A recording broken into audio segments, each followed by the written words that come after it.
قل هذه سبيلي أدعو إلى الله على بصيرة أنا ومن اتبعني وسبحان الله وما أنا من المشركين. Assalamualaikum Ustaz. Waalaikumsalam warahmatullahi wabarakatuh.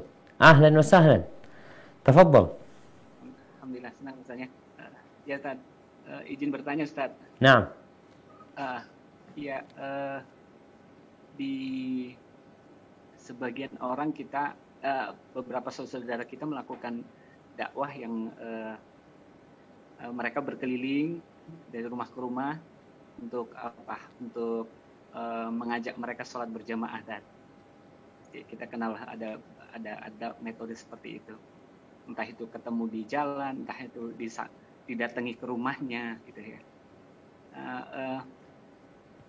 Saya ingin bertanya, apakah metode itu memang yang dicontohkan Rasul atau itu memang bagian dari seni dakwah mereka, gitu ya? Nah. Lalu yang kedua, ada nggak misalnya dalil atau hujah yang menyatakan bahwasanya kita harus memberikan porsi waktu itu sebulan 3 hari, lalu ada yang 10 hari, bahkan sampai 40 hari untuk fokus berdakwah. Nah. Tidak, ya. Itu aja. Barakallahu fiik. Nah. Masya Allah, barakallahu fiik. Iya jemaah. Kalau kita bicara dakwah mendatangin orang-orang ke rumahnya, ke pasar, di jalan. Memang itu salah satu metode dakwah yang diperintahkan oleh Allah Azza wa Jalla, yang diamalkan oleh Nabi SAW. Tadi beliau berangkat ke pasar, ya. Beliau kalau dengar ada orang yang datang dari luar kota, beliau datengin. Hanya saja yang perlu diperhatikan, kita mengajak kepada apa? Kita mengajak kepada yang pertama tentunya kepada tauhid. Bagaimana mengajak orang-orang itu untuk mentauhidkan Allah Subhanahu wa taala. Mengajak orang-orang itu setelah tauhidnya benar, bagaimana mereka sholatnya benar. Setelah itu ke ajaran-ajaran Islam yang lain. Jadi kalau bicara metode mengajak orang untuk beribadah kepada Allah SWT, didatengin ke rumah mereka, diajak untuk datang ke rumah Allah SWT, nggak ada masalah. Itu salah satu cara mendakwain orang-orang. Sekarang dengan adanya media, maka kita harus benar-benar memanfaatkan media ini. Bicara media ini datang ke rumahnya orang-orang. Sekarang antum di rumah antum. Didatengin sama dakwah ini.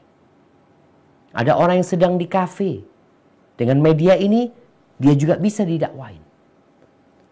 Maka benar-benar kalau bicara dakwah ini, kita harus menyampaikan kepada semua orang dengan mendatangin mereka ke rumah mereka, tentunya dengan adab dan etika, atau mendatangi mereka di tempat-tempat kumpul mereka, sebagaimana yang dilakukan oleh Rasulullah SAW, mendatangi majelis-majelisnya orang Quraisy, mendatangi tempat-tempat singgahnya kabilah-kabilah yang datang ke kota Mekah. Jadi Nabi mendatangi mereka. Cuma mungkin tadi perlu ilmu, ya, kemudian materi dakwahnya adalah mengajak mereka kepada tauhid, mengajak mereka kepada sunnah Nabi alaihi salatu wassalam, bukan mengajak mereka mungkin dengan hadis-hadis yang dhaif, bahkan ada hadis-hadis yang palsu, maka itu yang tidak diperbolehkan. Adapun kalau bicara 3 hari, ya, kemudian mungkin ada 40 hari, mungkin ada 3 bulan. Kalau bicara hari, kita berdakwah itu ya sepanjang masa. Kalau mau bicara Anda mau berdakwah selama 3 hari, tafadhol silahkan. Tapi kalau meyakini 3 hari tersebut memang harus dilakukan karena fadilahnya ini dan itu, ini yang bermasalah. Kemudian tatkala meninggalkan keluarganya, jangan lupa tanggung jawab keluargamu. Ustadz umpamanya, kadangkala anak keluar berdakwah ke Sumatera kemana, berangkat hari Jumat, pulang hari Ahad. 3 hari juga dakwahnya. Tapi tidak dijadikan 3 hari ini sebagai waktu yang memiliki fadilah tertentu. Lalu nanti 40 hari. Kenapa harus 40 hari? Dan kemudian kalau untuk mengirim orang-orang berdakwah ke tempat-tempat yang seperti itu, maka hendaklah dia orang yang berilmu. Sedangkan antum dakwah tiap hari. Mamanya dikatakan, anak kerja Ustaz.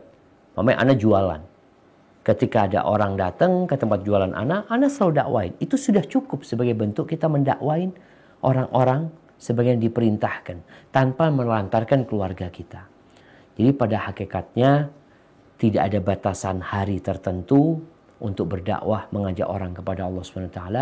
Mu'ad bin Jabal dikirim ke Yaman selama berbulan-bulan. Mus'ab bin Umair dikirim ke Madinah selama 1 tahun kira-kira dia dikirim ke Madinah untuk berdakwah. Cuma memang Nabi SAW tidak mengutus semua sahabatnya. Dipilih. Fulan berangkat. Yang memang sudah siap keilmuannya berangkat berdakwah ke sana. Yang belum siap keilmuannya sini belajar di kota Madinah bersama Nabi SAW. Itu kalau sudah bicara mengirim orang-orang untuk berdakwah. Tapi kalau bicara dakwah secara pribadi, ya alhamdulillah. Semua muslim itu yang bekerja, yang mengantor, hendaklah selalu berusaha mengajak orang lain kepada kebaikan tanpa batasan hari dan waktu. Hadza wallahu a'lam bissawab. Nah. Barakallahu fiikum Ustaz, jazakallahu khair atas jawaban dari pertanyaan tersebut.